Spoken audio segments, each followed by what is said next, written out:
అందరికీ నమస్కారం. ఈరోజు మనతో పాటు ఉన్నారు ప్రముఖ ఆధ్యాత్మికవేత్త, professor, astrologer doctor Mullapudi Satyanarayana Murthy గారు. గురుగారితో మాట్లాడదాం.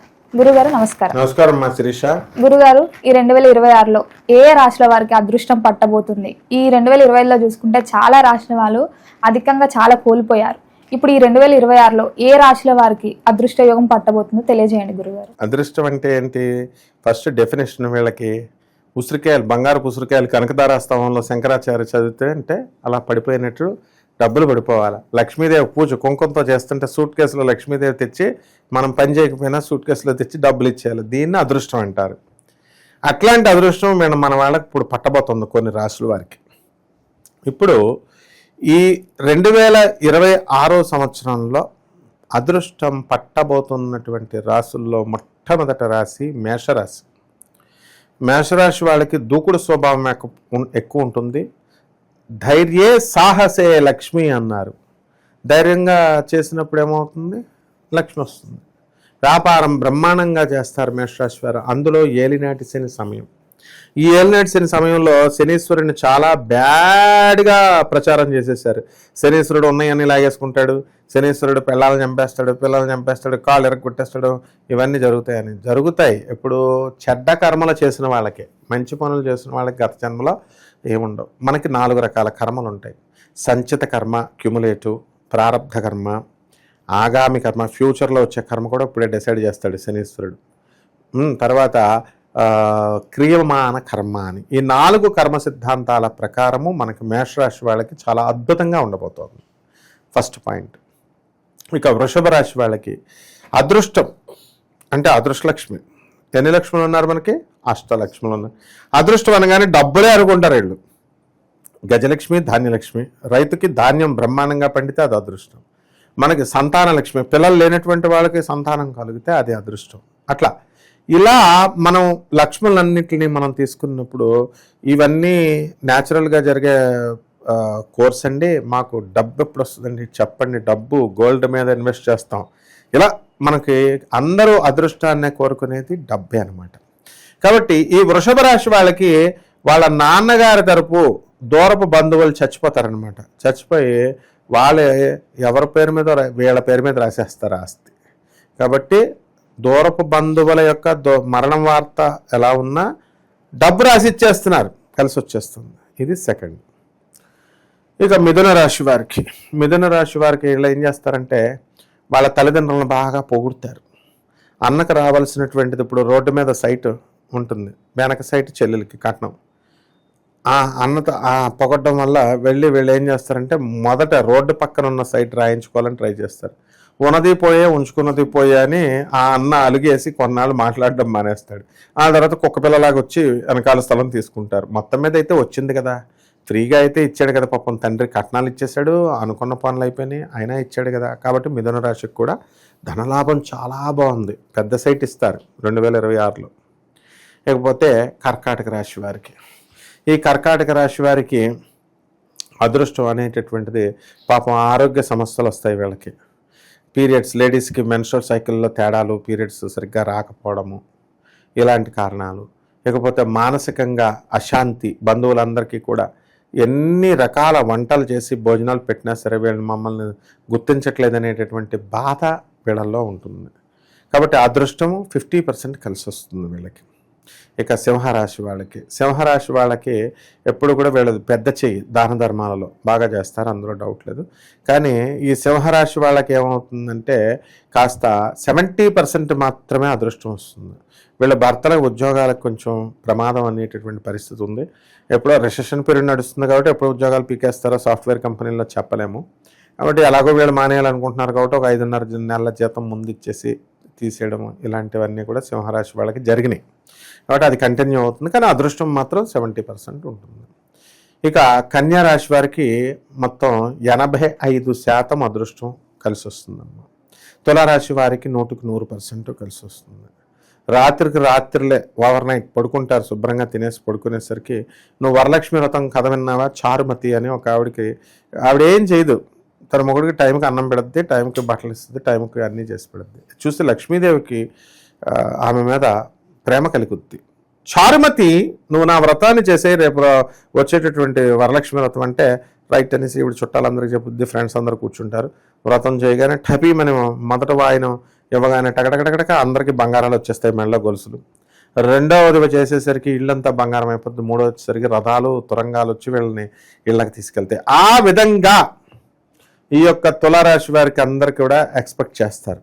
అదృష్టం అనేది కలిసి వస్తుంది.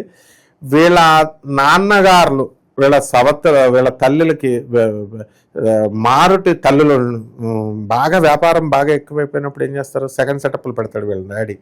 ఆ సెకండ్ సెటప్లు పిల్లలు మరి వస్తారు కదా ఆస్తులకు వాటాలు, వాళ్ళ కోసం వాళ్ళని చదివించడం కోసం వీళ్ళు ఏం చేస్తారు, వీళ్ళ ఆస్తిని తీసుకెళ్ళి తనఖాలు పెట్టడం, బ్రోకర్ల చేతిలో ఇరుక్కుపోవడం, అలా 24 సంవత్సరాలు ఫైటింగ్ చేసి చేసి చేసి వచ్చినటువంటి కోర్టు సమస్యల నుంచి వచ్చినటువంటి వీళ్ళ డబ్బే పాపం వీళ్ళకి వస్తుంది. అది తులారాశి వారికి బాగుంది, తులారాశి వారికి కూడా. ఇకపోతే వృశ్చిక రాశి వారు వీళ్ళకి బాగాలేదమ్మా పాపం. మే 14 వరకు బాగుండదు. మే 14 తర్వాత వీళ్ళకి అదృష్టం కలిసి వస్తుంది, ఖర్చులు కూడా అధికంగా ఉంటాయి. ఇకపోతే ధనుస్సు రాశి వాళ్ళ దగ్గరికి వచ్చేసరికి 2026 సంవత్సరం మే 14 వరకు వీళ్ళని వరలక్ష్మి వరిస్తుంది. ఆ తర్వాత వీళ్ళకి ఖర్చులు అధికంగా ఉంటాయి, అప్పులు తెగ చేసేస్తారు, ఎక్కడ దొరికితే అక్కడ చేసేస్తారు. ఇక మకర రాశి వాళ్ళు 10 సంవత్సరాల నుంచి ఒక చక్రం లాగా 23 సంవత్సరాలు ఒక ఊపు ఊపేశారు. కాస్త డౌన్ అయ్యారు ఎల్నెట్స్ అనే సమయంలో. ఇప్పుడు కాస్త ఇంకా వ్యాపారాలు స్టార్ట్ చేయట్లేదు. అటువంటి వాళ్ళు వీళ్ళంతా కూడా మనకు అసలే అష్టమ కేతువు నడుస్తున్నాడు, డిప్రెషన్లో ఉంటాడు. ఇవన్నీ కూడా పోతాయి శుభ్రంగా. మే 14 తర్వాత మనకి వీళ్ళు ఒక దారికి వస్తారనమాట. 2026 సంవత్సరంలో ఒక సంవత్సరం పాటు వీళ్ళకి అదృష్టం కలిసి వస్తుంది. ఇక కుంభరాశి వాళ్ళు డబ్బులు రావట్లేదు, పనులు లేవు అని బాధపడుతున్నటువంటి వాళ్ళు వీళ్ళంతా కూడా కొత్త వ్యాపారాలు ప్రారంభిస్తారు. ఆలోచనలో ఎక్స్పీరియన్స్ వచ్చింది, శని పట్టుకుని దాన్ని మనం 1-2 సంవత్సరాలు ఉతికేసరికి వీళ్ళకి చక్కగా తెలివితేటలు వచ్చి ఇప్పుడు బ్రహ్మాండంగా బిజినెస్లు చేసుకుంటారు. అవకాశాలు దేవుడు ఇస్తాడు వీళ్ళకి. కాబట్టి వీళ్ళకి కూడా అదృష్టం 85% కలిసి వస్తుంది. ఇక మీనరాశి వాళ్ళు దర్జాకు మారుపేరు వీళ్ళు. 2026 సంవత్సరంలో వీళ్ళందరికీ కూడా డబ్బు అనేటటువంటిది చాలా బాగా సంపాదిస్తారు, ఖర్చులు పెడుతున్నారు, విదేశాల కోసం ట్రై చేస్తున్నారు. అవకాశం కోసం వీళ్ళు ట్రై చేస్తుంటే ట్రంప్ అడ్డొస్తున్నాడు. ఆ ట్రంప్ను పక్కకు జరిపేసి వేరే దేశం వెళ్ళిపోండిరా అని చెప్తుంటే ట్రై చేస్తున్నారు. వీళ్ళందరికీ కూడా పనులు సక్సెస్ అవుతాయమ్మా. కాబట్టి అన్ని రాశుల వారికి కూడా కాస్త ఎవరి లెవెల్లో వాళ్ళకి అదృష్టం రావడానికి అవకాశాలు ఉన్నాయి. గురుగారు ఏదైతే చెప్పారో కర్కటక రాశి, వృశ్చిక రాశి వాళ్ళకి అదృష్ట యోగం తక్కువ ఉందని ఏదైనా పరిహారం చెప్పండి గురుగారు. అవును, తప్పకుండా పరిహారాలు చేసుకోవాలి వీళ్ళు. మొత్తం మీద మనము దేవతా వృక్షాలను ఉంటాయి కొన్ని, జమ్మి చెట్టు, రావి చెట్టు, మేడి చెట్టు, ఈ చెట్లకు పూజ చేసుకోవాలి. ఆ తర్వాత బావిలో నీళ్లు, తర్వాత చెరువులో నీళ్లు, సముద్రంలో నీళ్లు, నదిలో నీళ్లు, 4 రకాల నీళ్లు తెచ్చుకొని అమావాస్య రోజున స్నానం చేయాలి. అలా ఎన్ని అమావాస్యలు చేయాలా? 16 అమావాస్యలు చేయాలి. అలాగే చౌరస్తా అంటాం, అంటే 4 రోడ్లు జంక్షన్, 4 రోడ్ల దగ్గర ఉన్న జంక్షన్ మట్టిని, నది దగ్గర ఉన్నటువంటి మట్టిని, వాళ్ళ ఇంట్లో ఉన్నటువంటి మట్టిని, పుట్టలో ఉన్నటువంటి మట్టిని కొంచెం తెచ్చుకొని గానగాపురంలో భస్మగుట్ట అని ఉంటుంది. భస్మగుట్ట అక్కడ దత్తాత్రేయుల వారు పరశురాముడు యజ్ఞం చేసినటువంటిది. అక్కడ అక్కడ భస్మాన్ని అంటే మట్టిని తెచ్చుకొని ఈ మట్టిలో కలిపి రోజు బొట్టెట్టుకోవాలి, ఒంటికి రాసుకోవాలి, పిచ్చ అదృష్టం వస్తుంది, ఇవన్నీ పోతాయి. అలాగే ద్రాం దత్తాత్రేయాయ నమః అంటూ మేడి చెట్టు చుట్టూ తిరుగుతూ, తర్వాత అలాగే ప్రదక్షిణాలు చేస్తూ మేడి చెట్టు చుట్టూ ఇలా ఈ రకంగా చేస్తే అద్భుతంగా వీళ్ళకందరికీ కూడా గురుచరిత్ర వినాలి. అలాగే బ్రహ్మ విష్ణు మహేశ్వర స్వరూపమైనటువంటి పోతులూరు వీరబ్రహ్మేంద్ర స్వామి వారి యొక్క కాలజ్ఞానం అందరూ చదవాలమ్మా. అది గురుగీత.